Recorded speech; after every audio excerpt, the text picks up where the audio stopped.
네, 주요 사건 속인 법적 쟁점 짚어보도록 하겠습니다. 박성배 변호사와 함께합니다. 어서 오십시오. 네, 안녕하십니까? 네, 자 화성공장 화재 사고 내용부터 좀 짚어보도록 하겠습니다. 경찰과 고용노동부가 이제 본격 수사에 착수를 했고요.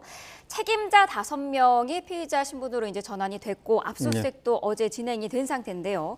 자, 일단은 입건된 5명 어떤 혐의입니까? 일단 경찰이 아리셀 관계자 등 5명에 대해서 업무상 과실치사상 중대재해처벌법 위반으로 입건했고 나아가서 고용노동부가 이 중 3명에 대해서 산업안전보건법 위반과 중대재해처벌법 위반으로 추가 입건했습니다. 네. 두 기관이 어제 단행된 압수수색도 동시에 집행에 나서게 되었는데 크게 두 가지 갈래 화재 원인이 무엇인지 나아가서 다수의 인명피해가 발생한 이유에 대한 근본적인 쟁점을 모두 다 훑어보겠다는 취지로 읽힙니다. 네. 일단 업무상 과실치사상 혐의가 적용되고 있는데 이 업무상 과실치사상은 업무상 과실로 다른 사람을 사망이나 상해에 이르게 한 경우에 성립합니다. 다만 이 업무상 과실치사상이 성립하기 위해서는 위험 예견 의무와 결과 회피 의무를 위반한 과실뿐만 아니라 나아가서 사망이라는 결과에 그 과실이 영향을 미쳤는지 즉 인과관계가 인정되어야 합니다. 그렇지만 네. 통상 이와 같은 대형 참사가 발생했을 때는 과실과 인과관계가 인정되는 경우가 많기는 합니다. 그렇군요. 자, 중대재해처벌법 위반 여부도 지금 수사 중인데, 근데 이거는 처벌 요건이 꽤 까다롭다 이런 지적이 있던데요. 중대재해처벌법이 입법된 이유부터 살펴봐야 합니다. 지난 네. 2021년에 제정돼서 2022년부터 시행된 중대재해처벌법은 그동안 대형 참사가 발생했을 때 현장 관리 책임자는 업무상 과실치사상 혐의 등으로 처벌받지만 나아가서 회사나 그 회사 대표는 처벌받는 예가 없었다. 이들을 처벌하지 않고서는 대형 참사의 악순환의 고리를 끊지 못한다는 입법 필요성에 따라 제정된 법입니다. 네. 이에 따라서 앞서 설명드렸던 업무상 과실치사상에서 요구되는 구체적인 인과관계를 따져보지 않고 평소에 관련된 화재 예방 등의 조치를 취하지 않은 경우에는 네. 그 회사나 그 대표를 처벌하기 위해서 중대재해처벌법이 입법되었는데 안전보건 확보 의무를 다했는지가 주된 쟁점이라고 할 수 있습니다. 즉 네. 안전보건상 유해 또는 위험을 방지하기 위한 조치를 다하였는가, 구체적으로는 재해 예방에 필요한 인력 및 예산을 확보하였는가, 안전, 보건, 관계법령상 의무 이행을 다하였는가인데 대형 참사가 발생했을 때 각종 과실이 분명히 상정될 수 있고 그 과정에서 단순히 현장에서 즉각적인 조치를 취했는가 취하지 못했는가를 떠나서 평소에 회사나 그 대표가 그 안전을 확보하고 사고가 발생했을 때 인명피해가 더 확산하지 않도록 적절한 조치를 취하지 않았다는 점만 입증해낸다면 네. 형사처벌이 가능해진다고 할 수 있습니다. 네. 자, 화재 당시 CCTV를 저희가 어제부터 이제 보도를 해드렸는데 이 내용을 보면은 전지 자체에서 발화되고 폭발이 일어나는 그런 부분을 볼 수가 있었거든요. 화재 원인에 대해서는 업체의 책임을 물을 수 있습니까? 화재의 원인을 살펴보는 과정에서 작업자의 일부 과실이 드러날 여지도 있습니다. 네. 리튬 하나가 폭발하면서 연쇄적으로 다른 리튬 배터리도 모두 다 폭발에 이르게 되었는데 이 리튬은 크게 폭발할 수 있는 수소가스가 발화되는 물질이라 물로 화재 진압을 해서도 안 되는 물질이기도 합니다. 그렇지만 일부 작업자의 과실을 논하는 것 자체가 이 사건에서는 크게 의미가 없습니다. 기본적으로 대량의 리튬 배터리를 방치해 두었을 뿐만 아니라 화재 원인에도 관여하였을 뿐만 아니라 나아가서 화재가 발생했을 때 대형 참사가 벌어지지 않도록 즉 다수의 인명피해가 발생하지 않도록 즉각적으로 대피할 수 있는 조치를 회사가 사전에 취해두지 않았다는 것이 이 사건의 근본적인 원인이라고 할 수 있어서 네. 근본적으로는 회사나 그 대표의 책임을 물을 사안이지 이 작업자의 책임을 물을 수 있는 사안은 아닌 것으로 보입니다. 대피 과정이라든지 이런 부분을 미리 안전수칙을 알려주지 않았다는 게 드러나면 그거는 처벌 대상이 될 수 있는 거군요. 충분히 그 처벌 대상이 될 수 있습니다. 특히 이 사건의 경우에는 산업안전보호 규칙에 따라 비상구를 설치했는지 여부도 주요 쟁점이 될 수 있는데 네. 일단 산업안전보건 규칙에 따르면 위험물질 제조, 취급, 작업장에서는 출입문 외에도 비상구를 1개 이상 설치해야 합니다. 이 비상구는 출입문과 다른 방향에 설치되어야 하고 네. 언제나 피난 방향으로 문을 열 수 있는 구조로 설치를 해야 합니다. 다만 그 쟁점이 이 리튬을 직접 다루지 않고 리튬 배터리 완제품을 포장하고 검수하는 작업만 진행하는 공간이라 네. 위험물질 제조 취급 작업장인지 여부는 그 다툼의 여지가 있습니다. 그렇지만 네. 단순히 어떤 법령을 위반하지 않았다고 해서 평소 관리 의무를 다했다고 볼 수 없고 그 반대로 어떤 의무를 위반했다고 해서 평소 관리 의무를 다하지 못했다고도 볼 수 없습니다. 즉 중대재해처벌법 위반 여부를 따질 때는 관계 법령뿐만 아니라 평소에 관리 업무의 행태가 어떠했는지를 전반적으로 살펴봐서 판단할 문제입니다. 네, 살펴봤더니 이 업체가 소방당국의 중점 관리 대상은 아니었다고 하더라고요. 이 화재 예방법에 따르면 연면적 3만 제곱미터 이상의 공장인 경우에는 중점 관리 대상입니다만 네. 이 작업장은 그 수준에 이르지 못해서 소방당국의 중점 관리 대상은 아닙니다. 이에 따라서 이 공장 자체적으로 1년에 1회 이상 점검을 실시한 이후에 소방당국에 그 점검 결과를 보고만 하면 되는데 네. 최근 3년간 양호하다고만 보고를 했다고 합니다. 네. 뿐만 아니라 스프링클러 의무 설치 대상도 아니었고 금속 화재가 발생했을 때 이를 진화할 수 있는 마른 모래나 D급 소화기 설치의 법률 근거도 없습니다. 그렇지만 이는 일반적으로 어떤 근거 규정 내지는 관련 규정 위반 사항인지 여부를 따져보는 쟁점이라고 할 수 있는데 대형 참사가 발생했을 때 나아가서 굳이 대형 참사가 아니어도 큰 인명 피해가 발생했을 때는 구체적인 관련 규정 외에도 이 규정의 입법 취지 나아가서 평소 관리 의무 전반을 살펴보는 만큼 네. 어떤 관리 의무 위반이 아니라고 하더라도 곧바로 업무상 과실이 없다거나 중대재해처벌법 위반 사항에 해당하지 않는다고 판단할 수는 없습니다. 네, 자 저희가 지금 화재 건물의 구조도를 보여드리고 있는데 소방당국이 지난 3월에요. 이 공장의 화재 위험성을 경고를 했던 게 확인이 됐습니다. 특히 지금 보시고 있는 이 3동 공장에 대해서 급격한 연소로 인명피해가 우려된다 이렇게 지적했던 것으로 드러나기도 했는데 이 부분도 따져봐야 될 대목인 거죠? 따져봐야 할 대목으로 보입니다. 물론 이 부분 적절한 조치가 이루어지지 않았다고 곧바로 과실이 있다고 추정할 수는 없습니다만 네. 평소에 안전관리 의무를 다하지 못했다는 유력한 최종 근거로 작용할 수 있을 것으로 보입니다.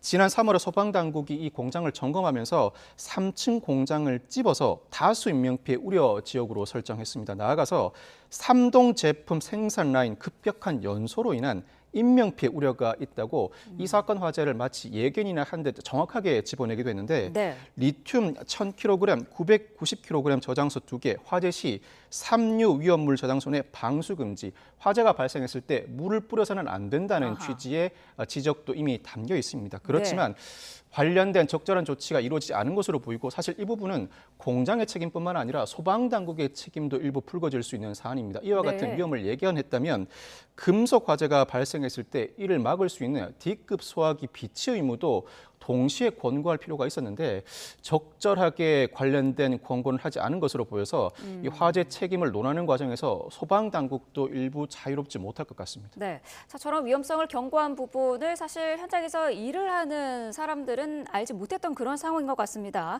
이 불법 파견 논란이 지금 일고 있는 건데 아리셀과 또 외국인 노동자를 보낸 업체 사이에 이 부분은 좀 의견이 엇갈리고 있어요. 아리셀은 정상적인 도급을 받아서 업무를 진행했다고 주장하고 있고 인력을 공급한 업체 메이셀은 우리는 현장에 나가지도 못한다. 이는 도급이 아니라 파견이라는 주장을 하고 있습니다.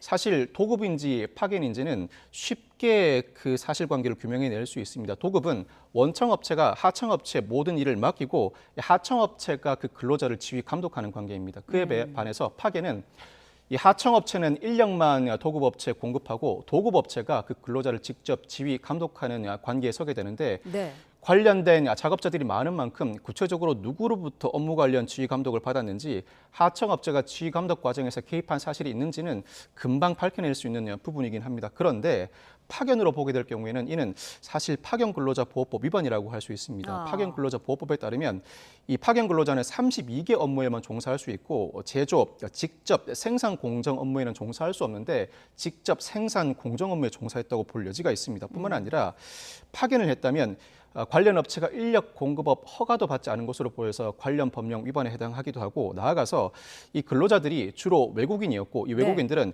재외동포 F4 비자나 이 방문 취업 H2 비자를 소지한 상태였습니다. 그런데 방문 취업 비자 H2 비자를 소지한 근로자의 경우에는 일을 하기 위해서는 특례 고용 허가를 사전에 받아야 하는데 아리셀이든 메이셀이든 어떤 업체도 특례 고용 허가를 받지 않은 것으로 보입니다. 아하. 저 보니까 메이셀의 주소지도 아리셀 공장의 뭐 한 동에 몇 층 이렇게 지금 돼 있더라고요. 네네. 이거 어떻게 봐야 될까요? 산의 하도급 형태를 취한 것으로 보이는데 네. 사실상 그 업무가 분리돼 있다고 하더라도 어떤 일정한 의도에 기해서 파견 내지는 도급, 어떤 사태가 발생했을 때 그때그때 파견 내지 도급을 항변하기 위한 그 위장으로 볼 여지도 있어 보입니다. 물론 이는 일종의 추정에 불과합니다. 그렇지만 여러 외국인 인력들을 손쉽게 파견받고 관련 법령을 위반하는 과정에서 사실 리튬은 그 제조를 다루는 과정에서 사고 위험이 상존합니다. 네. 군수 납품업체에서 리튬 관련 사고가 이어지고 있는 상황이었는데 결국 다수의 외국인 근로자를 고용해서 리튬 배터리 제조 공장에 참여시켰다. 구체적인 제조 공장에 직접적으로 참여시키지 않았다고 하더라도 리튬 배터리를 검수하고 포장하는 과정에 참여시켰다. 위험한 일을 하청업체나 일용직에 떠넘기는 위험의 외주화라는 비판에서는 자유로울 수 없을 것 같습니다. 네. 또 아리셀과 메이셀 사이에 지금 도급 계약서도 없는 상태고요. 고용산재보험 가입도 안 한 그런 상태인데 이 부분도 처벌이 가능한가요?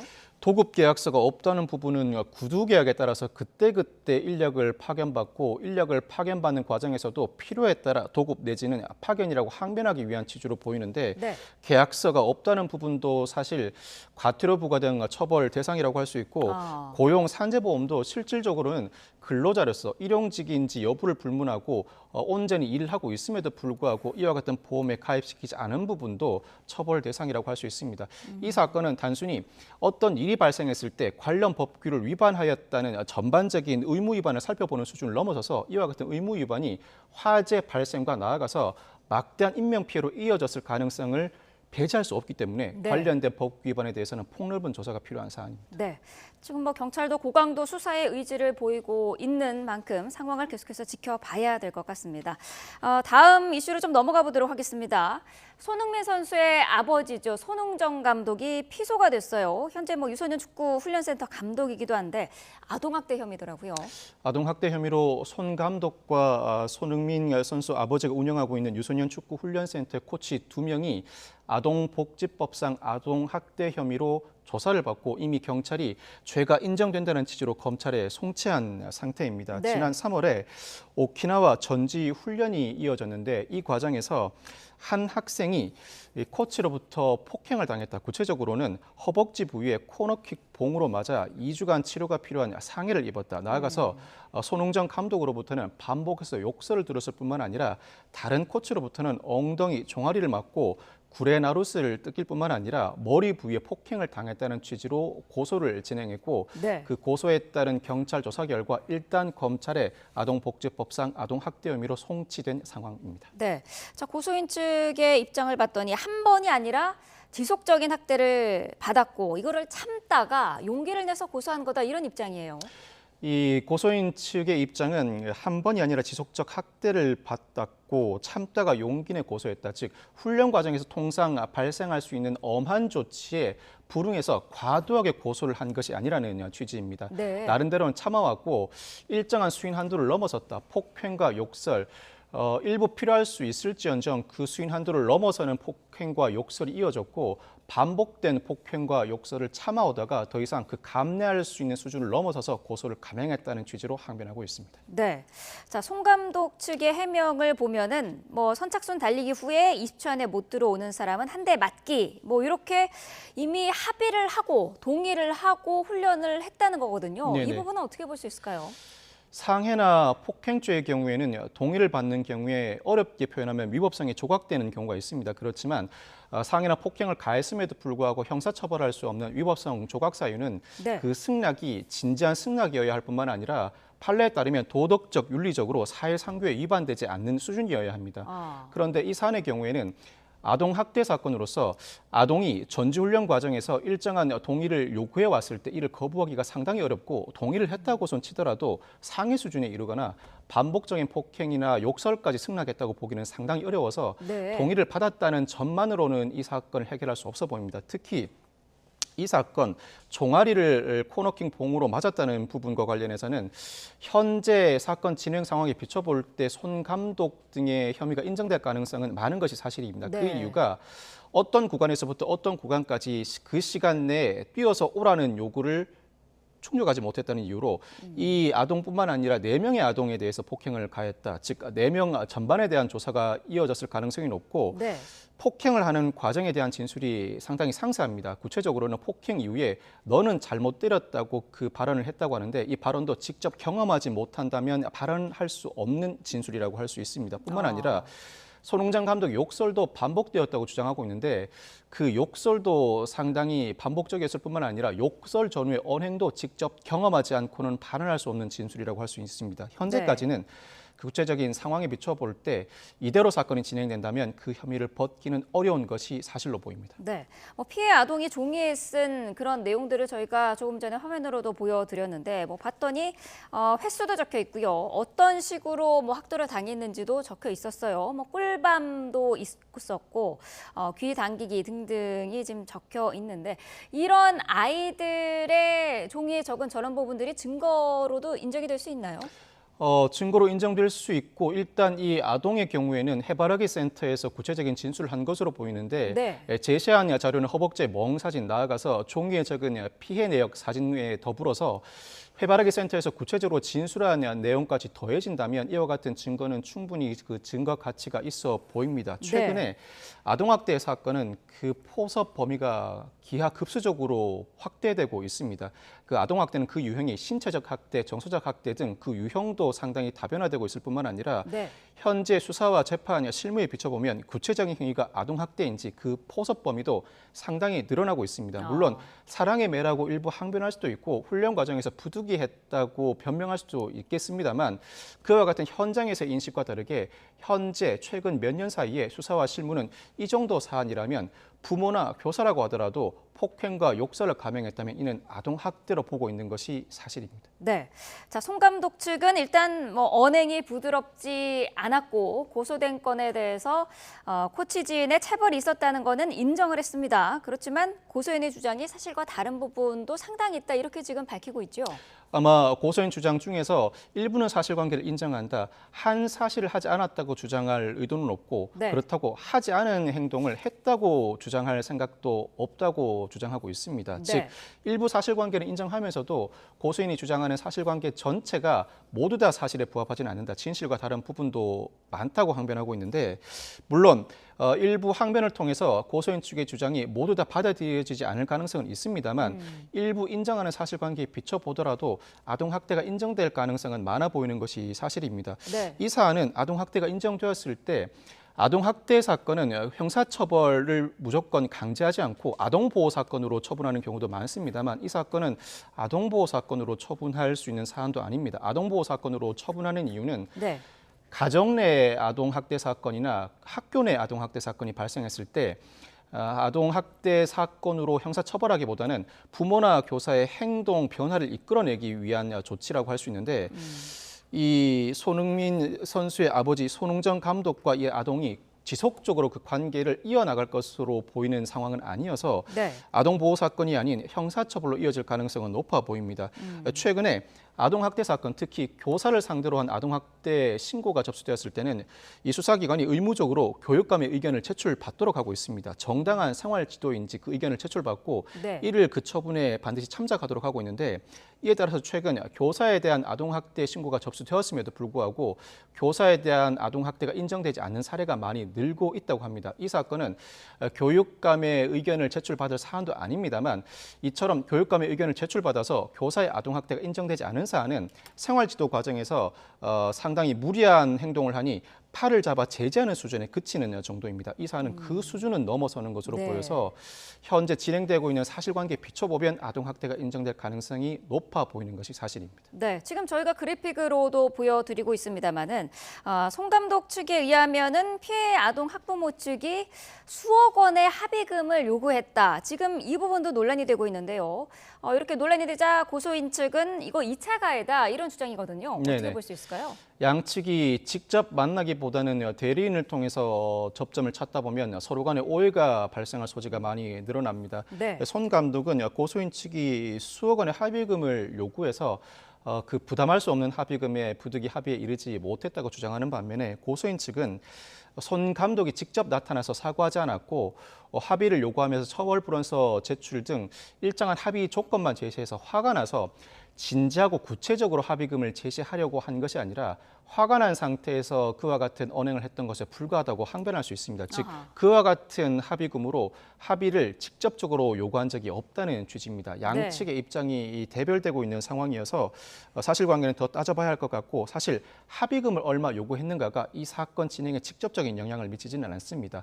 범죄 혐의가 성립할 상황이라면 사실 가해자 입장에서는 무리한 합의금 요구라고 하더라도 당장 그 합의금을 부담할 사정이 못 된다고 하더라도 그 합의금 요구에 대해서 나름대로 진지한 태도를 보이는 것이 문제 해결의 어떤 선제 조건이라고 할 수 있습니다. 네. 자, 그렇게 해서 지금 수사가 진행 중인 건데요. 어떤 부분이 앞으로 가장 쟁점이 될까요? 무엇보다도 사실관계를 다루어 보아야 합니다.